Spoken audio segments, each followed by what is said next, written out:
बशीर साहब, लेकिन अब अगर हम मुस्बत तरीके से इसको भी देखने की कोशिश करें, जो शाहिद साहब कह रहे हैं, प्राइम मिनिस्टर ने अगर अपना इख्तियार दिखा दिया तो दुनिया के अंदर जो सवाल पहले उठते थे उनको भी एक जवाब मिल सकता है कि प्राइम मिनिस्टर अपना इख्तियार यहाँ पर इस्तेमाल कर रहा है। और दूसरा फिर शाहिद साहब भी जो कह रहे हैं कि अब अगेन मैं आपसे यही जानना चाहूँगी कि हुआ तो वही जो कहा गया था इनिशियली, तो फिर क्या हासिल कर लिया प्राइम मिनिस्टर ने? ये वक्त ये सवाल तो ज़रूर रहेगा मौजूद। देखिए, इसको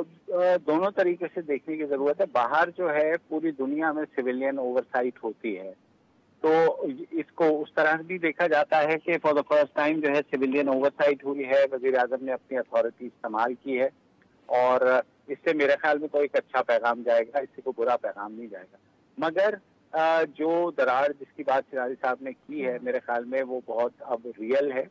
और मेरा नहीं ख्याल कि ये जो बैड ब्लड क्रिएट हुआ है इस सारी सूरत हाल में, वो किसी भी तरीके से उसमें जो है वो रिपेयर होगा। अब आप ये देखेंगे कि थोड़ी बहुत जो है मैं ये नहीं कह रहा कि कोई बिल्कुल आमने सामने आ जाएंगे, मगर वो सपोर्ट जो इमरान खान साहब को मिला करती थी हर मामले में, आप देखेंगे कि वो सपोर्ट जो है अब उनको वो दस्तयाब नहीं होगी। मगर फिर वही बात है कि आइन में जब लिखा हुआ है कि वजीर आजम ने तैनात करना है, तो जाहिर है ये चीज़ जो है वजीर आजम का इख्तियार ही समझी जाती है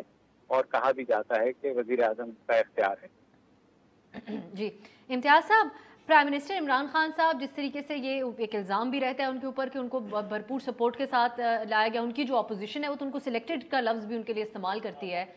तो जैदी साहब अगर आप मुकम्मल कर चुके हैं तो इम्तियाज साहब, प्राइम मिनिस्टर साहब जो है अब वो अगर उन्होंने इसके ऊपर पोजीशन ली है, ये क्या पहली दफ़ा ऐसा हो रहा होगा या हुआ है और जो खबरों में आ गया तो सामने आया, या आप समझते हैं, आपकी असेसमेंट या अंदाज़ा क्या है कि क्या इमरान खान साहब पहले भी इदारों के सामने अपना पॉइंट ऑफ व्यू इस तरीके से रखते रहे होंगे जो सामने नहीं आता होगा? देखिए, लगता है कि नहीं हुआ था, जिस वजह से 3 साल तक मामला बड़ा स्मूथली चलता रहा है और इसमें बहरहाल एक तनाज़ा पैदा हुआ। उसमें शायद दूसरी साइड से जो कैलकुलेशन थी, अंदाज़े थे, वो गलत थे। उनका ये ख्याल होगा कि अगर हमने जो रूटीन की हमारी पोस्टिंग्स ट्रांसफ़र्स होती हैं उसके तहत अगर एक जर्नैल को एक जगह से दूसरी जगह लगा दिया है, उसमें कोई बुराई नहीं है और वज़ीर आज़म उसको कबूल कर लेंगे, तो उनकी शायद तवक्को नहीं थी जनरल हेडक्वार्टर की, किस तरह उन्हें मज़ाहमत का सामना करना पड़ेगा। और अब देखिए, जो होना था मेरा ख़्याल है वो हो गया है, दरार भी पड़ गई है। और हमें ये भी ज़हन में रखना चाहिए कि अगर 2 इदारों के दरमियान एक टकराव या बदमज़गी पैदा हुई है, वो कि उनकी ज़ाती पसंद नापसंद की वजह से तो नहीं है। पाकिस्तान के 2 अहम तरीन इदारे हैं, उनके 2 सरबराह हैं, उनका अपना अपना एक नुक्ता नज़र था, उसमें कुछ लोग कुछ 2 की बुनियाद पर उन्होंने बज़ाहिर मामला तय कर लिया है। मैं फिर कहूँगा कि हमें ये ज़हन में रखना चाहिए कि आज तक किसी वज़ीर आज़म को ये हिम्मत नहीं हुई थी कि जनरल हेडक्वार्टर की तरफ से आई हुई कोई समरी हो या कोई सिफारिश हो, उसको वो ले कर बैठ जाएँ या उसको मुस्तरद कर दें, उसके बाद एक नया पूरा एक प्रोसेस है उसको इनिशिएट करें। आपको याद होगा जब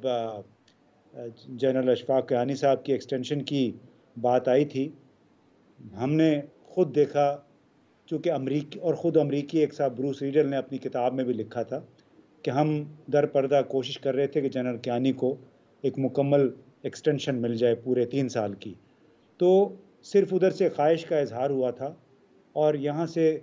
वज़ीर आज़म यूसुफ रज़ा गिलानी साहब 3 या 4 मिनट के लिए पीटीवी पे आए थे, कौम से खिताब किया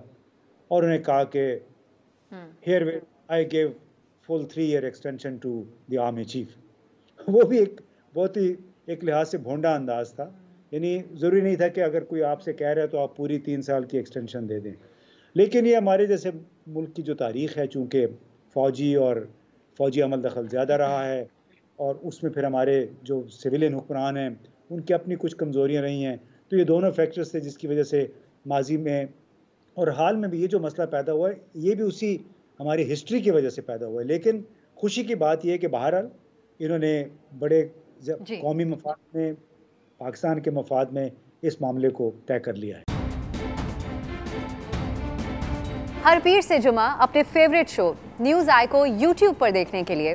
डॉन न्यूज़ के ऑफिशियल यूट्यूब चैनल पर आइए, उसको सब्सक्राइब कीजिए और बेल आइकन को प्रेस कीजिए।